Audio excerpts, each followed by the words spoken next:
Здравствуйте, в студии Николай Борисов и обзор чрезвычайных происшествий. Резонансное происшествие из Вилюйского района. Тут возбуждено уголовное дело по статье неисполнения обязанностей по воспитанию несовершеннолетнего. Многодетные родители 4 детей в возрасте от 1,5 до 6 лет ограничены в родительских правах взысканием алиментов на содержание. Семья состоит на учете органов системы профилактики безнадзорности и правонарушений несовершеннолетних, как находящиеся в социально опасном положении. С 27-летней матерью и ранее судимым 30-летним отцом постоянно проводилась профилактическая работа. Однако со стороны многодетных родителей все предписания комиссии по делам несовершеннолетних не исполнялись. Несмотря на оказываемую помощь, в том числе и материальную, мать и отец продолжали злоупотреблять алкоголем и вести асоциальный образ жизни. В один из последних рейдов члены комиссии обнаружили нетрезвых подозреваемых и пьяного постороннего мужчину в доме. Рядом с ними находились их 4 малолетних детей. В квартире, которая является благоустроенной, оснащенной водоснабжением и канализацией, наблюдалась полная антисанитария. Устойчивые запахи испражнений и алкогольных паров, полное отсутствие продуктов питания, постельного белья и других вещей, необходимых для полноценного развития и воспитания детей, а также запущенный педикулез у детей, по заключению комиссии, представляли угрозу для их жизни и здоровья. По решению комиссии мальчик в возрасте 1,5 лет и девочка 3 лет были помещены в педиатрическое отделение Центральной районной больницы. 6-летняя девочка и 5-летний мальчик находятся в социально-реабилитационном центре для несовершеннолетних. Возможно, следующая новость предотвратит то, что произошло с семьей, но уже в Верхнеколымском районе, где уничтожила около 5000 тонн контрафактной алкогольной и спиртосодержащей продукции. Ее изъяли в рамках реализации мер по пресечению незаконных производства и оборота этилового спирта за последние 1,5 года, а затем уничтожили путем механического воздействия.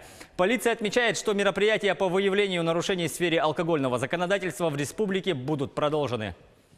В Мирном будут судить руководителя организации, который обвиняется в присвоении в особо крупном размере. В результате его действий ущерб составил почти 4 миллиона рублей.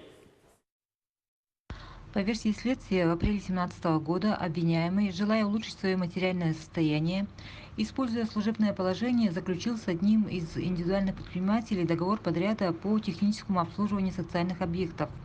Затем он, реализуя свой преступный умысел, предложил последнему фактически не исполнять указанный договор, а полученные денежные средства за якобы выполненные работы отдавать ему. Согласившись на данные условия, предприниматель в течение года составлял акты приемки выполненных работ и счета, а обвиняемый, в свою очередь, подписывал указанные документы и осуществлял оплату с расчетного счета организации, после чего перечисленные денежные средства предприниматель передавал обвиняемому. Общая сумма причиненного ущерба составила 3 800 000 рублей. В ходе расследования уголовного дела обвиняемый вину признал, причиненный преступлением ущерб возместил в полном объеме. После утверждения обвинительного заключения уголовное дело направлено прокурором в суд для рассмотрения по существу.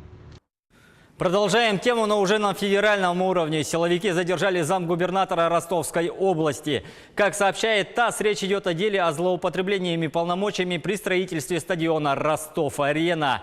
Замгубернатора Сергей Седаш стал 3-м фигурантом уголовного дела. По данным следствия, чиновники заменили в проекте благоустройства территории стадиона крупный песок на более мелкий, добываемый в ближайшем карьере. Разница в цене закупки составила 223,5 миллиона рублей.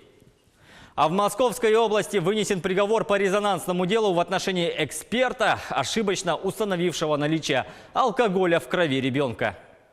В рамках предварительного следствия была проведена комплексная судебная экспертиза комиссии из 18 экспертов из ведущих научных, образовательных и экспертных учреждений.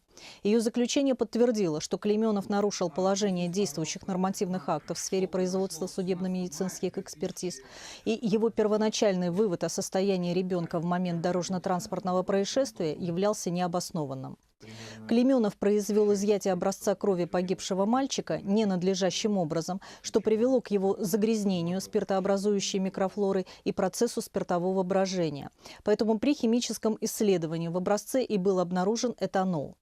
С учетом своего опыта Клейменов должен был понимать, что подобная концентрация алкоголя в крови ребенка соответствует состоянию поверхностной комы.